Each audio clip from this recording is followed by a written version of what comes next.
श्री स्वामी समर्थ माऊली. काल तारीख 29 तारीख होती का जानेवारी. काल आरसीबी विरुद्ध यूपी वॉरियर्स होती. काल दीप्ती शर्माची टीम. काल आरसीबी विन झाली. काल जिंकली काल आरसीबी आणि सरळ फायनल एंट्री मारली आरसीबीने. सगळ्या आरसीबी फॅन्ससाठी खुशखबरी. आरसीबी डायरेक्टली आता फायनल मध्ये गेलेली. स्मृती मंदाना कॅप्टन म्हणून 2024 ला जो आपला 2024 ला जो कप आलता डब्ल्यूपीएलचा कप.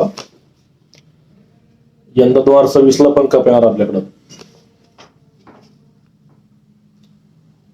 आता आपल्याला फायनलला मुंबई येते का दिल्ली येते माहिती नाही. बघू आपण फायनलला कोण येतं. सध्या तर आपल्या आरसीबी फायनलला गेलेली. पण आपली Grace Harris allrounder, batting allrounder ही यूपी वॉरियर्सला बघून एवढी मारते का? ग्रेस हॅरिसना काल 75 रन म्हणजे 75 रन 34 बॉलात केले फक्त. 13 चौके 2 सिक्स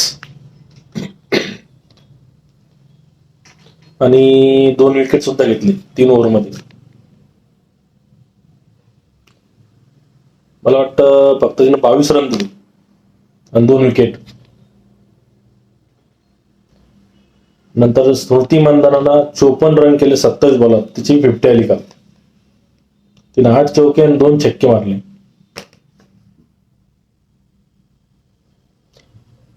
ॲलिस पेरीची कमी आपण पूर्ण करू शकत नाही.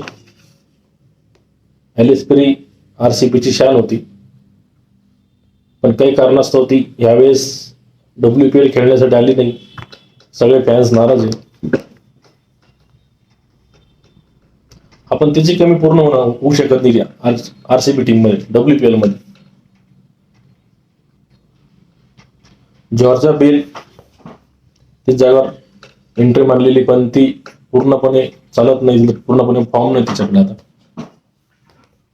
पण ॲलिस पेरी ही बॅटिंग ऑलराऊंडर होती, बॉलिंग बी करायची. बघू आता डायरेक्ट आपल्याला 5 तारखेला पुढच्या महिन्यात आपल्या आता कप असेल डब्ल्यूपीएलचा. आता आरसीबीची प्लेइंग 11 काय राहणार मी सांगतो मला. 5 तारखेला फायनलला ग्रेस हॅरिस ओपनर ऑलराऊंडर, परत बॉलिंग बी करू शकते. 2 विकेट घेतले मागच्या मॅचवर तिनं यूपी वॉरियर्स सोबत डब्ल्यूपीएल मध्ये. स्मृती मंदाना आपली इंडियाची मेन प्लेअर सध्या फुल फॉर्म मध्ये. जॉर्जा बेल 3 नंबरवरती. 4 नंबर त्रिचा घोष. 5 नंबरवरती ती राधा यादव ऑलराऊंडर आहे, बॉलिंग ऑलराऊंडर आहे. आणि 6 नंबर येते नदींदर क्लार्क ही बॅटिंग ऑलराऊंडर आहे.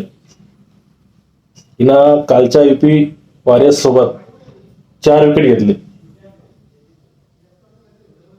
4 विकेट घेतले. पूजा वस्त्राकर नंतर येते, ती बॉलिंग ऑलराऊंडर आहे. नंतर सायली ती पण बॉलिंग ऑलराऊंडर आहे. श्रेयंका पाटील ती बॉलिंग ऑलराऊंडर आहे. लॉरेन बेल खतरनाक बॉलर. सगळ्यात जास्त डॉट बॉलीच्या नावावरती डब्ल्यूपीएल मध्ये यंदा 15-17 डॉट बॉल टाकले ना आतापर्यंत. अनुदत्ती रेड्डी ही फास्टर बॉलर आहे आपल्याकडं. म्हणजे आपल्याकडं 100 बडकर एक प्लेअर आहे आरसीबी मध्ये. यावेळेस आरसीबी टीमला हारणं शक्य नाही, पण एक क्रिकेट आहे. क्रिकेटमध्ये करू शकतं असं म्हणू शकत नाही आपण. कोणती टीम हारू शकत नाही. बट आरसीबी सारखी टीम आणि ह्या टीम मध्ये कमीत कमी 6 ऑलराऊंडर आहे. Grace Harris, Radha Yadav, Pooja Vastrakar, नदिंद्र clerk, Sayali, Sri Lanka Patil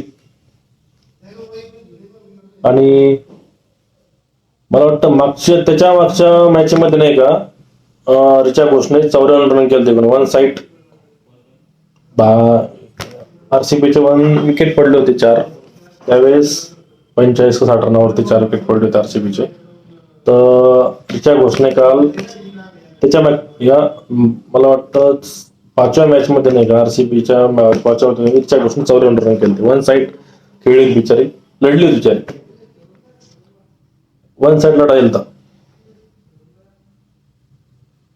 आणि आरसीबीना एक रेकॉर्ड केलेला आहे, लगातार 5 मॅच विन केल्या तिनं, एक ना मॅच हारता. म्हणजे आज WPL मध्ये कोणीच 5 मॅच विन लगातार केल्या नाही.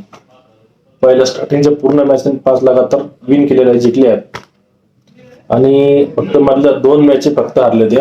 आता कालच्या 29 तारखेची मॅच जिंकून त्यांनी डायरेक्ट फायनल मध्ये प्रवेश केलाय. आरसीबी फॅन्ससाठी खूप महत्वाची गोष्ट आहे. यावेळेस बी कप मला वाटतं आरसीबी घेईल WPL चा. बघू, क्रिकेट आहे. आणि माझं चॅनल नवीन आहे, लाईक आणि सबस्क्राईब करायला विसरू नका. व्हिडिओ पूर्ण बघा. आणि माझी युट्यूबवरती बी लिंक आहे, युट्यूब चॅनलची युट्यूबवरती लिंक आहे, फेसबुकवरती पण लिंक आहे, इंस्टाग्रामवरती पण युट्यूबची लिंक आहे. आणि माझ्या व्हिडिओवरती मी जेव्हा इंस्टाग्रामवर व्हिडिओ टाकतो तिथे पण माझी युट्यूब लिंक मी खाली देतो, किंवा इंस्टाग्रामच्या प्रोफाईलवरती मी लिंक आहे आणि फेसबुकवरती प्रोफाईलवरती मी लिंक आहे, ते जाऊन माझे व्हिडिओ बघावे. सगळ्यांनी सपोर्ट करा माझ्या चॅनलला.